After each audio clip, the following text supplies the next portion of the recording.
eu tô aqui com o William, designer no time de marketing da Genitec, fã de filmes e fã de filmes de terror e suspense, assim como eu. William, seja muito bem-vindo ao Mentalmente Falando. Obrigado, Lara, por me convidar para estar aqui no podcast Mentalmente Falando. É muito legal, acompanho esse projeto, é muito interessante como você consegue abordar temas de saúde mental de uma forma leve e interessante para a gente poder consumir nesse formato. Legal. Então já deixa as luzes acesas, pega a sua cobertinha, não deixa o pé para fora da cama e bora pro episódio de hoje. Então, recentemente, né, eu reassisti o filme Babadook, né, que ele é um filme muito comentado aí pela questão da saúde mental e principalmente por abordar a questão, né, da depressão pós-luto, né. Afinal, gente, só para contextualizar aqui para vocês, o William já vai comentar também, né, o filme Babadook, ele conta a história de uma mulher que ela está indo ganhar o bebê, né, o filho dela, e justamente no dia que o filho vai nascer, eles acabam sofrendo um acidente de carro onde, infelizmente, o marido acaba perdendo a vida. Porém, mesmo após 7 anos após o falecimento dele, ela lida com uma depressão, com um luto ainda não superado. E justamente, quanto mais ela nega essa questão, essa dor do luto, mais aquilo vai crescendo, né, William? Sim, Lari, eu acho muito legal a gente começar conversando pelo Babadook, porque ele é um filme que foi muito grande quando saiu. Se eu não me engano, ele foi em 2014, se eu não estou enganado. E é um filme bem pequeno, feito lá na Austrália. É uma diretora muito boa, ela fez outros projetos bem interessantes. Mas antes de começar a conversar do Babadook, eu gostaria de falar, primeiramente, filmes de terror. Primeiramente, a gente tem esse preconceito, né? É um filme de gênero, não é legal. O que o filme de terror pode nos ensinar, né? Ou trazer algo benéfico pra gente. Porque geralmente a gente tem aquele olhar à primeira vista de que o filme de terror ele é simplesmente um susto, um medo, mas a gente nunca para pensar, e isso já acontece através das décadas em Hollywood, em filmes B, na verdade universalmente, né? A gente usa o filme de terror, as alegorias, seja o monstro, o slasher, o assassino, como a figura que vai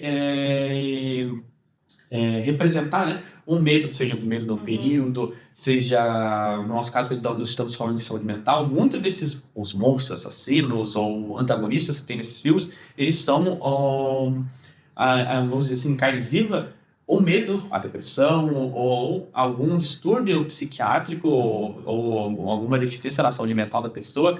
E é muito fascinante, porque o terror sempre é utilizado para a gente discutir algo que acontece na sociedade, seja, como eu já falei, alguma coisa que está acontecendo na sociedade, um evento, uma crise política, uma crise financeira, ou agora que a gente está vendo muito em alta, o tema da saúde mental tem aparecido aqui e ali em diversas produções, sejam filmes mais dramáticos, como Oscar, como Bastante Alice e outras grandes produções, mas o terror, principalmente, tem abordado cada vez mais e transformado assim, em pontos focais desse filme. E, incrivelmente, no Babadook, um bom filme que você trouxe para nós. Com certeza, afinal todo mundo aí tá enfrentando monstros invisíveis, né? Que muitas vezes, né, a gente fala, né, que a depressão, a ansiedade ou até algum outro transtorno, alguma questão de saúde mental não tem cara, né? As pessoas costumam estereotipar, né? Mas a gente sabe que muitas vezes todo mundo tá enfrentando então um monstro, alguma situação que a gente não tá sabendo, né? Então, voltando aí para a temática do filme, o que é o Babadook, então, né? Afinal, que é o título do filme. Já, então, pessoal, avisando, tá? Que tem spoilers aqui, então, se você não assistiu, quer assistir o filme, já tô avisando, tá? O recado tá aí. Mas, então, voltando. No filme, já no início, ela encontra um livro na casa dela. Na verdade, o filho dela acha esse livro que conta a história, então, desse tal monstro que é o Babadook, né? Não é um bom livro para crianças, né? Mas coincidentemente acabou aparecendo aquele livro ali. Não explica, né, por que o livro está ali. Mas eles encontram esse livro que conta a história, então, desse monstro Babadook, né? E até uma frase muito interessante depois que ela encontra nesse livro, que fica saltando assim na tela, em uma cena do filme, que fica falando "Let me in", né? Que traduzindo aí do inglês para o português seria me deixe entrar, né? Que nada mais é ali no filme do que uma analogia para ela deixar entrar a dor, não no sentido negativo, é claro, mas tipo, de acolher, entender que ela tá sentindo aquela dor e de fato sair dessa negação, né? E é claro, não é se agarrar àquela tristeza, mas de fato sair desse estado de negação, entender que a gente precisa aceitar esse sentimento para daí de fato conseguir superar. Então achei muito bacana, né, essa analogia que o filme trouxe de deixar essa frase, me deixa entrar, né? Porque realmente é uma analogia, né? No filme eles retratam como se fosse um monstro assombrando a casa o tempo todo. Então você vê no tempo todo, né, ela com medo, assim, olhando pela casa. Também o filho dela enfrentando um monte de questões, né? Falando que eles estão sendo assombrados. Mas, na verdade, né, quando você para observar, é tudo uma análise psicológica para esse sofrimento, né? Para esse luto não superado que ela tá vivendo, né? Então, em vários momentos a gente fica... O que será que é verdade? O que será que é mentira? Mas quando a gente vai, né, William, conectando as peças, a gente vê que, no fundo, o monstro realmente é essa depressão pós-luto que ela tá vivendo, né? É quase como, né, não tô dizendo aqui patologicamente, né, gente, nós não somos psicólogos nem psiquiatras, mas, assim, do conhecimento que a gente tem hoje, escrevendo, enfim, produzindo conteúdo sobre saúde mental, me dá muito, assim, uma impressão, assim, de ser um caso até de transtorno do estresse pós-traumático, né? Então, ela tá num estado de choque ali onde várias vezes ela é atormentada, né, por essa questão do monstro do livro que é o Babadook, né, William? Então, muito interessante a gente começar pelo Babadook, e você trouxe aqui grandes pontos bem interessantes, principalmente ali no Let Me In, de toda a questão que o monstro, a criatura, o espírito, a gente, bom, se a pessoa quiser levar pelo sobrenatural, é mais divertido, né? Muito, tipo, você está vendo um filme de terror. Olha. Mas o filme inteiro, ele leva a gente a entender, ele deixa desde a primeira cena, algo bem claro.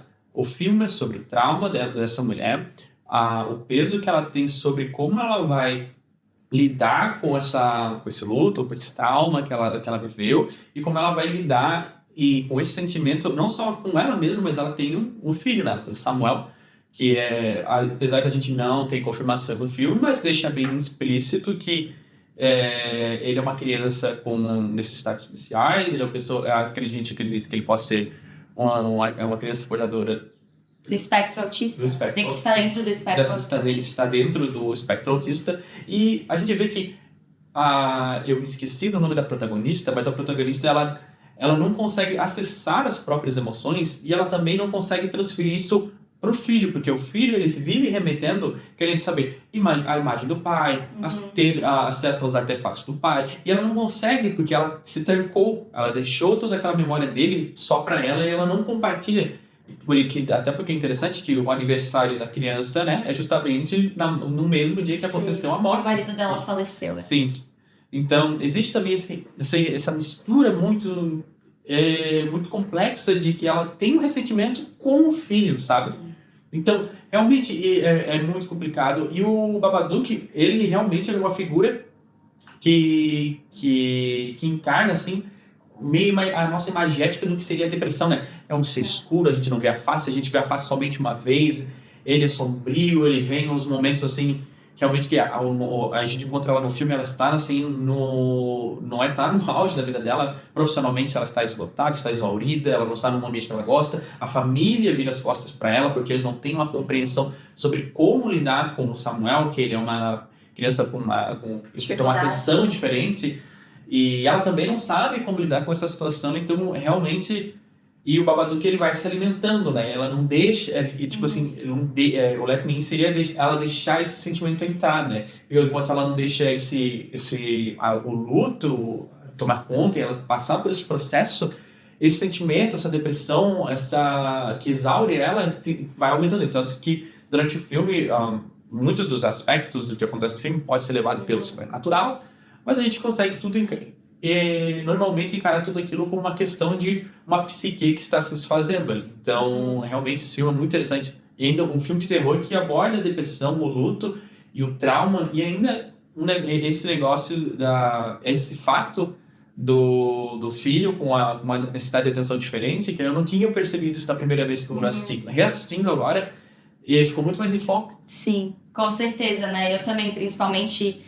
Como eu trabalho em marketing da Genitec há um bom tempo, já estou muito por dentro aí de conteúdo sobre saúde mental, né?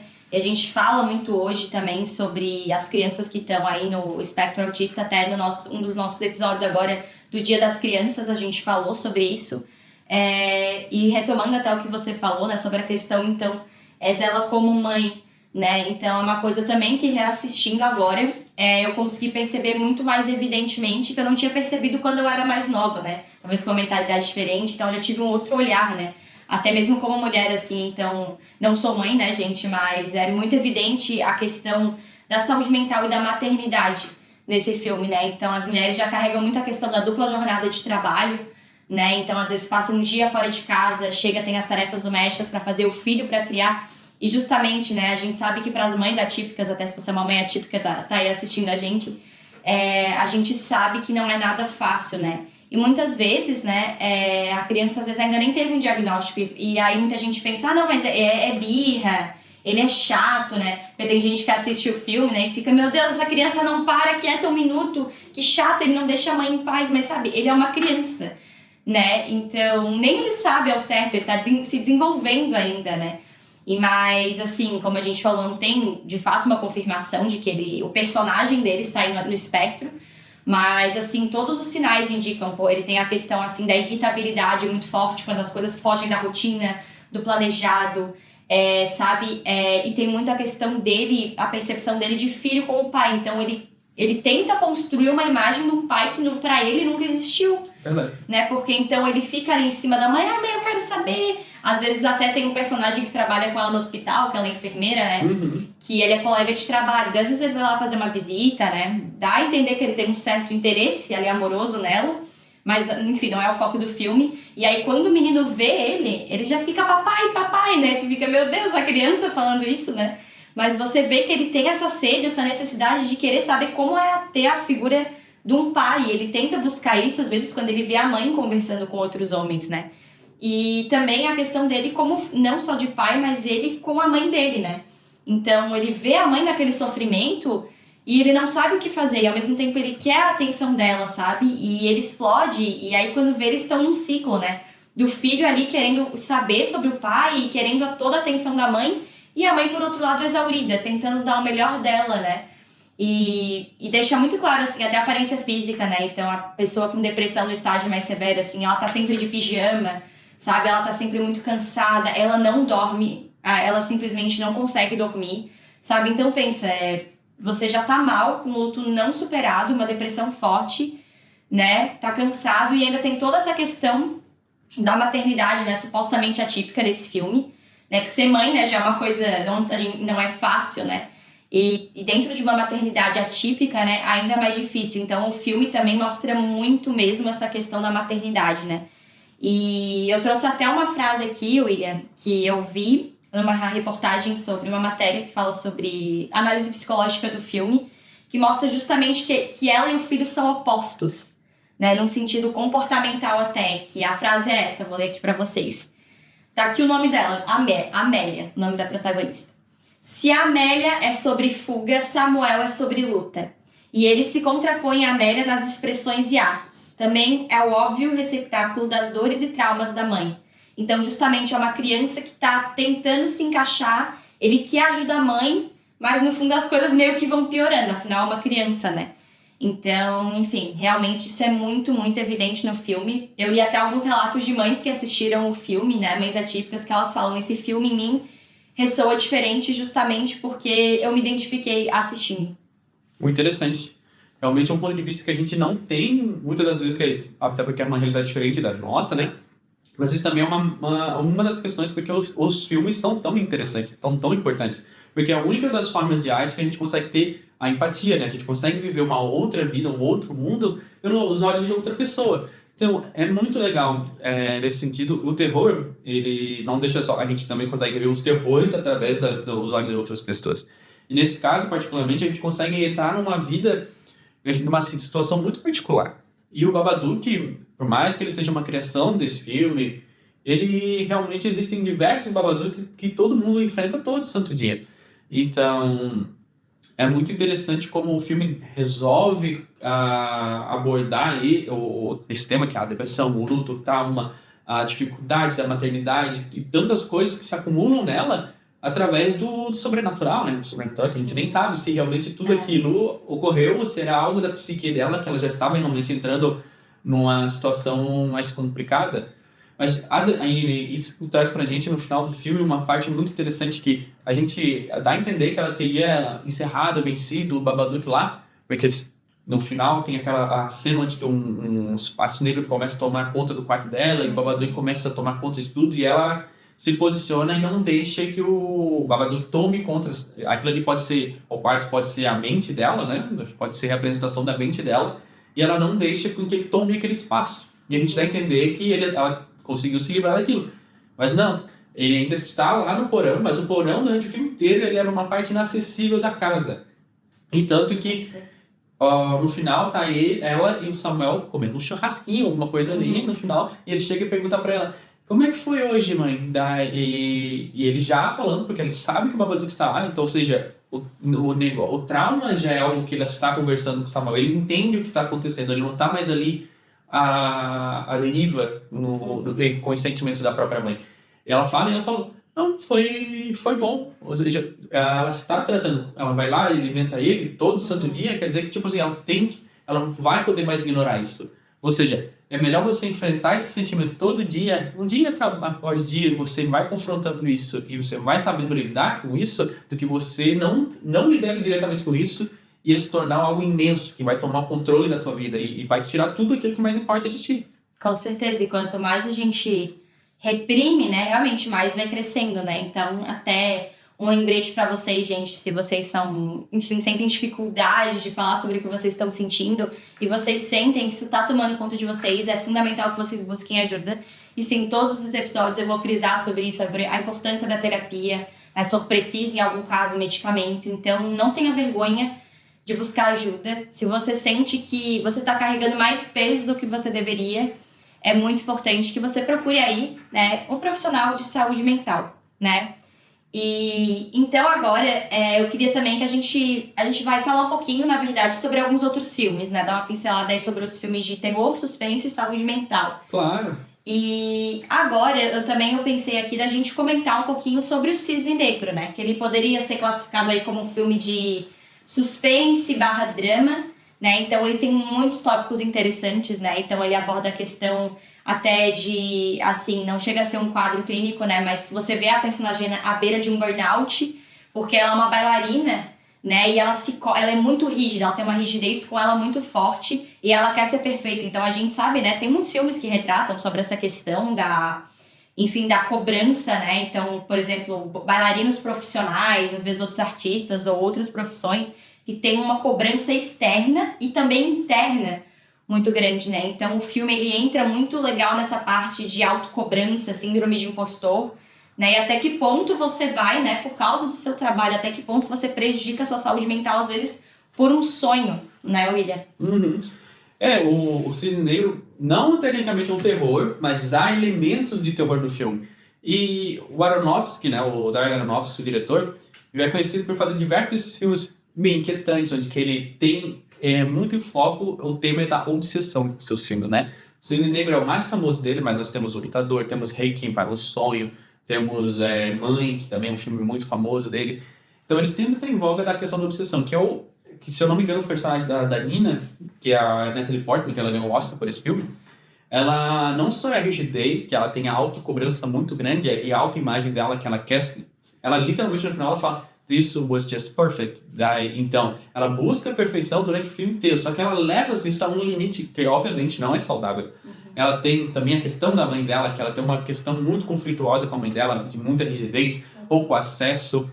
Ela também tem uma questão de repressão, seja amorosa, sexual, que ela tem, porque ela tem a imagem da companheira dela de balé, que é interpretada pela Mila Kunis. Uhum. E ela tem umas sequências onde ela imagina um romance que nunca de fato aconteceu. Então, e ela também tem a questão alimentar, que ela induz ela a vomitar para ela continuar com a física dela para ser uma bailarina. Bulimia. Ela chega a ser uma bulimia também. E, obviamente, todos os traços de burnout, o personagem do Vincent Cassel, que faz o professor, o mestre, não sei qual é o termo correto para o balé, que cobra essa questão, cobra a perfeição, tanto que chega um momento que ele diz que ele vai tirar ela do papel, que é o Cisne Negro, né, que é o principal da peça, e ela entra em parafuso, ela entra em, realmente, a gente vê durante o filme o que a obsessão, o burnout, o cansaço físico e mental, e o estresse, o nervosismo, ela também tem muita questão da síndrome de impostor, que ela não acredita, que ela não acredita que ela consegue, mas ao mesmo tempo ela quer ser a perfeição. Então ela vai cometer, ela vai, definitivamente, no final do filme, ela atravessa todos os limites mentais e físicos para assumir a perfeição que ela tanto quer. E às vezes, né, só quando é a gente com a gente mesmo, síndrome de impostor, inclusive, já tem um episódio meu aqui no Mentalmente falando sobre síndrome de impostor, então se você não conferiu, né, vale a pena. Mas o filme também, ele retrata muito essa questão, né, então, do quanto também a falta de uma rede de apoio, ela pode prejudicar, né, porque no caso tem a autocobrança dela, mas também ali junto tem a mãe dela, que também cobra muito essa perfeição dela. E aí, que nem você falou, o mestre, o professor dela de balé. Então, e ela não tem 1 minuto de paz, né? Então, não basta a cabeça dela, então tem todos esses fatores externos. Ela não tem ali alguém, sei lá, uma amiga pra falar com ela, que ela possa desabafar, que ela possa conversar. Então, ela só reprime e vai no piloto automático, né? E a gente muitas pessoas fazem isso às vezes, né, no dia a dia, né? Com tanta coisa pra fazer, tanto estímulo. Eu tô triste, mas eu vou seguir o que eu tiver que fazer e depois eu resolvo isso. Aí quando vê o depois chega e, enfim, você pode estar no quadro de burnout, você pode estar em esgotamento mental muito grande, né? Então sempre é muito importante estar se observando, né? E como ele falou, ela entra nessa obsessão muito grande, né? Então a questão do transtorno alimentar ali também ela é muito forte, a questão da bulimia, né?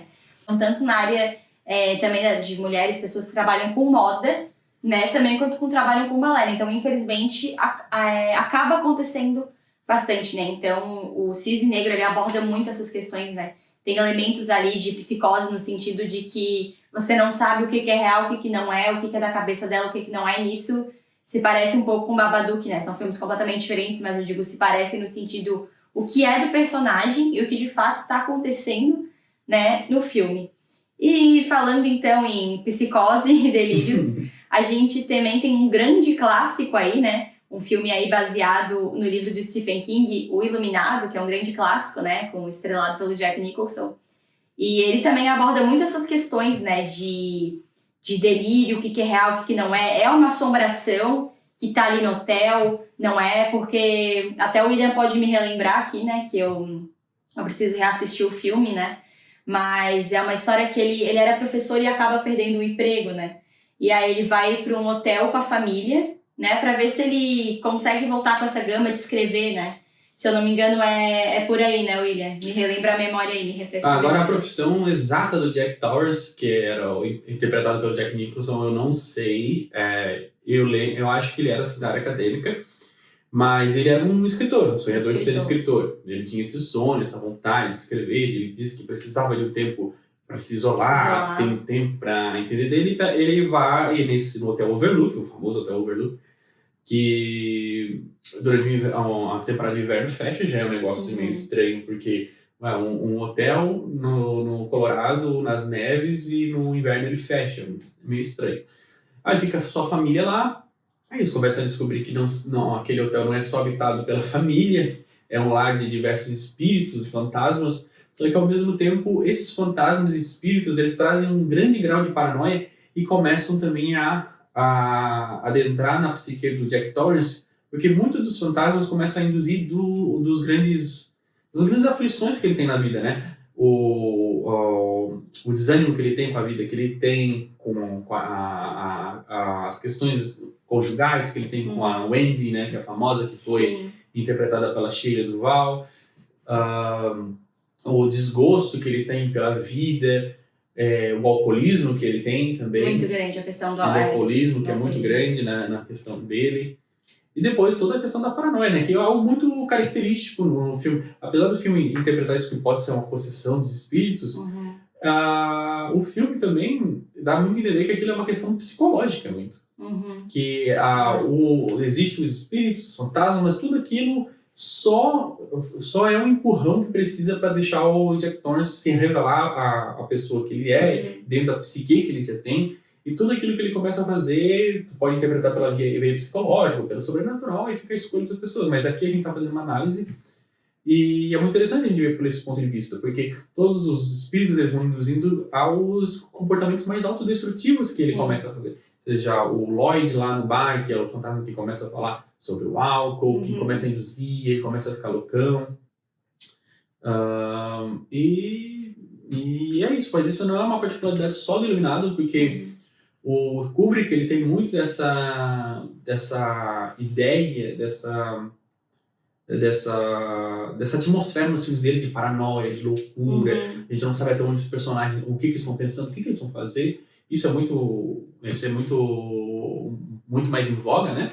A questão do Laranja Mecânica, do De Olhos Bem Fechados, que foi o último filme dele. Mas não são filmes de terror, mas também abordam a psique, filmes interessantes. Não são filmes leves, não são filmes fáceis de se assistir. Você tem que assistir, se você tiver interesse, tem que assistir com tempo, separar um dia. Tem que estar com a mente mais tranquila. Não assista. Pode assistir de noite, né? O Iluminado é legal ver à noite também. Mas eu não recomendo algum desses filmes para você ver de noite, tipo De Olhos Bem Fechados. Não é o filme natalino mais alegre que você vai assistir. Nem o mais. Não assista com a família. Mas é um filme muito bom, gente. Mas é um filme muito interessante. Se você tem não só questões de saúde mental, mas toda a questão de relacionamentos, de psicologia, psicanálise. São filmes muito interessantes. Mas voltando ao Iluminado... Com Tom Cruise e Nicole Kidman, né? A gente muito interessante. Conhece. Mas voltando para o Iluminado, é muito interessante porque o Stephen King, ele escreveu a sequência, né? E teve adaptação pelo Mike Flanagan e a Warner. Lançaram em 2019, se eu não estou enganado. E traz a continuação do David Torrance, o The Shining mesmo. Que é o filho do protagonista do Jack Nicholson no Iluminado. Que tem a capacidade de ver os espíritos. E ele, como seguiu os passos do pai, virou um alcoólatra, tem diversos problemas com drogas, com relacionamentos falhos, o próprio desânimo que ele tem com ele mesmo, até que ele chega a um ponto na sala. Eu não vou contar muito o que acontece no filme, mas chega a determinado ponto do filme que ele se encontra, vai para reabilitação, traz de volta, e tem todo o porquê porque ele se chama o Dr. Sono no filme, que é bem legal, é bem interessante. Mas é muito legal como o filme, apesar de ser terror, ele aborda muitas coisas e ainda atrelando a questão espiritual no filme. Eu ainda não tive a oportunidade de assistir Dr. Sono, inclusive terminando de gravar o episódio, eu quero assistir, quem sabe em breve, né, eu volto aí pra comentar com o William, volto aí pra comentar com vocês, né, mas retomando um pouquinho atrás aí da questão do Iluminado, então esse personagem que é o Danny, né, então no Iluminado ele ainda é uma criança, então ele consegue ver muitas coisas, né. Aqui a gente não vai pro lado espiritual da coisa, né? Mas quem acredita, né, costuma falar que as crianças são mais suscetíveis, os animais e as crianças, né? Enfim, a enxergarem, ouvirem coisas, enfim. Mas eu até vi uma matéria comentando, né? Tem essa questão também de como o alcoolismo ele é genético, né? Então, como as influências ou más influências ali do pai dele também levaram depois a ele ser um adulto também alcoólatra. Então, tem muito essa questão genética do alcoolismo, né? E também tem muito a questão de que, até no passado dele, né? Ele quer se desfazer desse passado, né? Ele quer, enfim, ir pro hotel para tentar, né, retomar esse sonho de escrever, né? Quer justamente se isolar. Esse hotel que é belíssimo, mas infelizmente no filme é assombrado, né? Espero que na vida real não seja.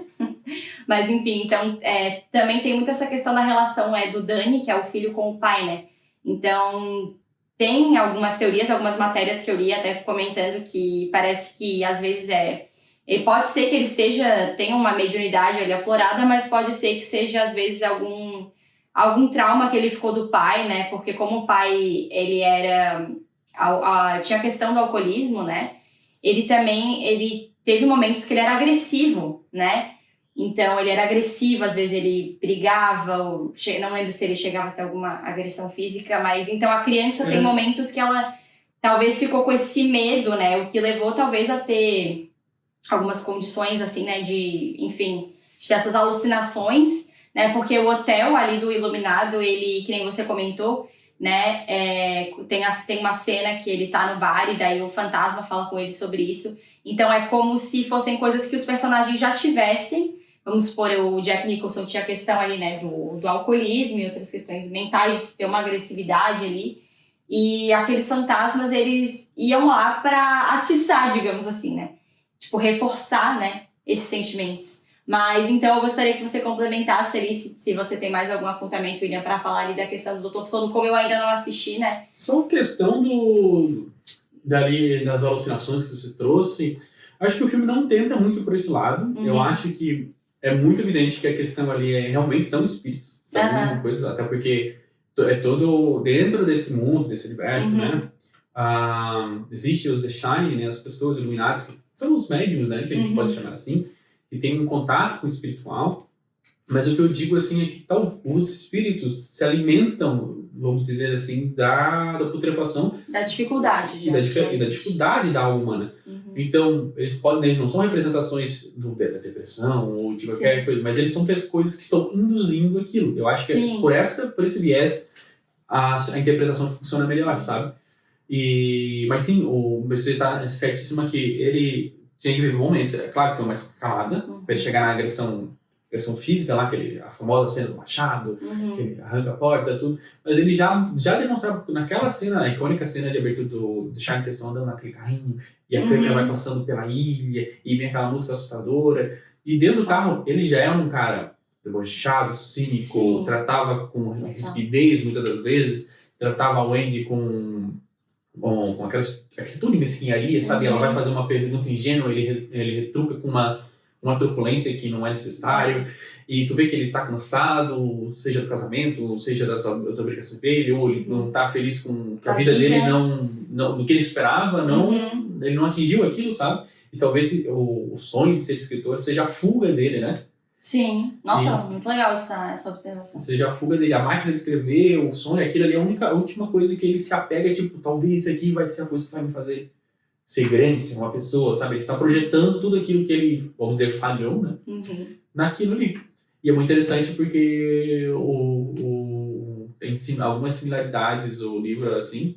É interessante assim, que eu não sei se é certo, eu acho que a minha interpretação, que acho que muito desses traumas de coisa, o próprio Stephen King deve ter tirado da própria vida, né? Sendo um escritor, né? As dificuldades, apesar que ele não é um maluco igual o Jack Torrance, mas acredito assim que os desesperos, anseios e traumas, porque o trabalho da gente, seja um escritor, um cineasta, um ator, traz uma pequena parcela do pessoal para incrementar, porque se você bota um pouco de verdade naquilo, traz um pouco mais de conexão. Então eu acredito que sim, algumas das frustrações de Jack Torrance pode ser que estejam sido usadas da mente de Stephen King. E é muito interessante como ele usa isso. Legal. Bem legal esse seu comentário. Eu nunca tinha parado para pensar nessa perspectiva, né, da escrita funcionar como uma fuga para ele, né? Porque até às vezes quando a gente, dependendo, né, a gente vai ver um filme, ler um livro ou fazer alguma outra atividade, realmente a gente fala que é aquele momento pra gente se distrair, né, fugir um pouco da realidade. Então eu não tinha parado para pensar sobre essa perspectiva, né? Achei bem bacana. Então esse foi o nosso episódio de hoje. Né, eu quero agradecer novamente a tua presença aqui, William. Foi muito legal estar aqui, obrigado pelo convite, foi muito legal compartilhar com vocês e espero que me chamem mais vezes, ou um outro episódio, para a gente falar de outros filmes sobre saúde mental, mas sem ser do terror. Eu sei que tem muitas pessoas que não gostam de ver filmes de terror, mas tem ótimos filmes para a gente comentar, debater. Com certeza. Recentemente teve o novo do Almodóvar, o Quarto ao Lado, The Room Next Door, com a Julianne Moore e a Tilda Swinton. Filme que aborda temas bem delicados, em questão de saúde mental, mas muito interessante. Seria muito legal de conversarmos em algum outro momento. Com certeza, a gente vai assistir então. E no futuro episódio, a gente vem conversar aqui com vocês novamente. Obrigada novamente, William. Foi bem legal, gostei bastante do nosso papo. Prazer foi meu. E para vocês que acompanharam a gente até aqui, o meu muito obrigada. E já compartilha esse episódio com aquele seu amigo que adora um filme de terror ou de suspense. Tchau, tchau!